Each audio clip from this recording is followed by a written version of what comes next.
ನಮಸ್ತೆ ಸ್ನೇಹಿತರೆ, ಎಲ್ಲರೂ ಹೇಗಿದ್ದೀರಾ? ಎಲ್ಲರಿಗೂ ಶ್ರೀಪ್ರಿಯಾಸ್ ಅಡುಗೆ ಮನೆಗೆ ಸ್ವಾಗತ. ಬನ್ನಿ, ನಾವು ಇವತ್ತೊಂದು ಸೂಪರ್ ಆಗಿರೋಂಥ ಅಕ್ಕಿ ಪಾಯಸ ಮಾಡೋದು ಹೇಗೆ ಅಂತ ನೋಡ್ಕೊಂಡು ಬರೋಣ. ತುಂಬಾ ರುಚಿಯಾಗಿರುತ್ತೆ. ಹಾಗಾದರೆ ಯಾಕೆ ವೆಯ್ಟ್ ಮಾಡೋದು, ಹೇಗೆ ಮಾಡೋದು ಏನು ಅಂತ ನೋಡ್ಕೊಂಡು ಬರೋಣ ಬನ್ನಿ.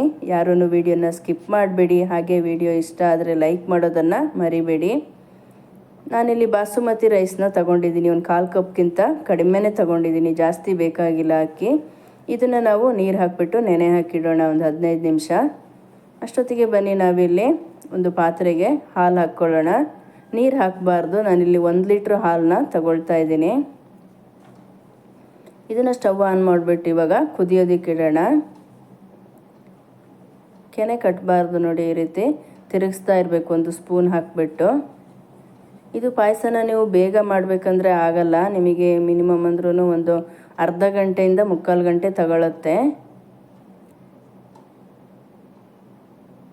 ಅದನ್ನು ಹಾಲು ಕುದಿಯೋದಕ್ಕೆ ಬಿಡೋಣ. ಅಷ್ಟೊತ್ತಿಗೆ ಬನ್ನಿ, ನಾವಿಲ್ಲಿ ಅಕ್ಕಿ ನೆಂದಿದೆ, ಇದನ್ನು ನಾವು ಪುಡಿ ಮಾಡ್ಕೊಳ್ಳೋಣ. ನೋಡಿ, ಈ ರೀತಿ ಪುಡಿ ಮಾಡ್ಕೊಳ್ಬೇಕು ಅಕ್ಕಿನ. ಇದನ್ನು ಒಂದು 10 ನಿಮಿಷ ಹಾಲು ಕುದಿ ಬಂದ ಮೇಲೆ ಇವಾಗ ಅಕ್ಕಿನ ಹಾಕ್ಕೊಳ್ಳೋಣ. ಅಕ್ಕಿನ ನೆನೆ ಹಾಕಿಟ್ಟಿದ್ವಲ್ವ, ಅದನ್ನು ಹಾಕ್ಕೊಳ್ಳೋಣ ಪುಡಿ ಮಾಡಿಬಿಟ್ಟು. ಇದನ್ನು ಇವಾಗ ಬೇಯಿಸ್ಕೊಳ್ಬೇಕು. ಫ್ಲೇಮ್ನ ಆದಷ್ಟು ಸ್ಲಿಮ್ಮಲ್ಲಿ ಇಟ್ಬಿಟ್ಟು ಬೇಯಿಸ್ಕೊಳ್ಬೇಕು. ಒಂದು 1/4 ಗಂಟೆಯಿಂದ ಒಂದು 20 ನಿಮಿಷ ಆದ್ರೂ ನಾವು ಬೇಯಿಸ್ಕೊಳ್ಬೇಕಾಗತ್ತೆ. ಚೆನ್ನಾಗಿ ಮೆತ್ತಗೆ ಬೇಯಬೇಕು, ಅಲ್ಲಿವರೆಗೂ ಬೇಯಿಸ್ಕೊಳ್ಬೇಕು. ಹಾಲು ಕೂಡ ಇಂಗಬೇಕು, ಅರ್ಧ ಆಗಬೇಕು, ಅದು ಅಲ್ಲಿವರೆಗೂ ಬೇಯಿಸ್ಕೊಳ್ಬೇಕು ನಾವು.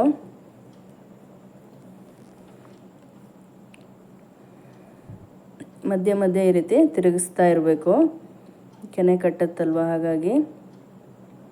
ನೋಡಿ, ಇವಾಗ ಅನ್ನ ಬೆಂದಿದೆ ಚೆನ್ನಾಗಿ. ಹಾಲು ಕೂಡ ನೋಡಿ ಎಷ್ಟಿತ್ತು, ಇವಾಗ ಅರ್ಧ ಬಂದಿದೆ. ನೋಡಿ, ಈ ರೀತಿ ಮೆತ್ತಗೆ ಬೇಯಿಸ್ಕೊಳ್ಬೇಕು.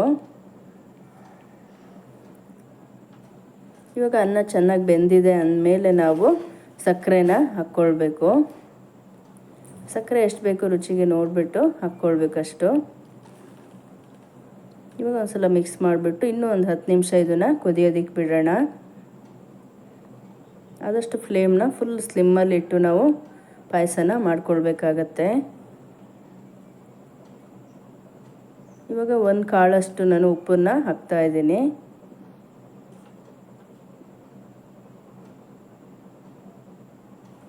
ನೋಡಿ, ಈ ರೀತಿ ಇಷ್ಟು ಕನ್ಸಿಸ್ಟೆನ್ಸಿ ಬಂದ ಮೇಲೆ ನಾವು ಬಾದಾಮಿ ಪೌಡರನ್ನು 1-2 ಸ್ಪೂನು ಹಾಕ್ಕೊಳ್ಬೇಕು. ಇದನ್ನು ಹಾಕ್ಬಿಟ್ಟು ಒಂದ್ಸಲ ಮಿಕ್ಸ್ ಮಾಡ್ಕೊಳ್ಳೋಣ.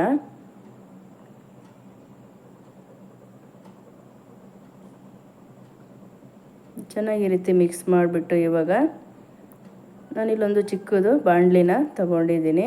ಇದಕ್ಕೆ 1 ಸ್ಪೂನಷ್ಟು ತುಪ್ಪ ಹಾಕಿಬಿಟ್ಟು ಗೋಡಂಬಿ ಮತ್ತು ದ್ರಾಕ್ಷಿನ ಫ್ರೈ ಮಾಡ್ಕೊಳ್ಳೋಣ.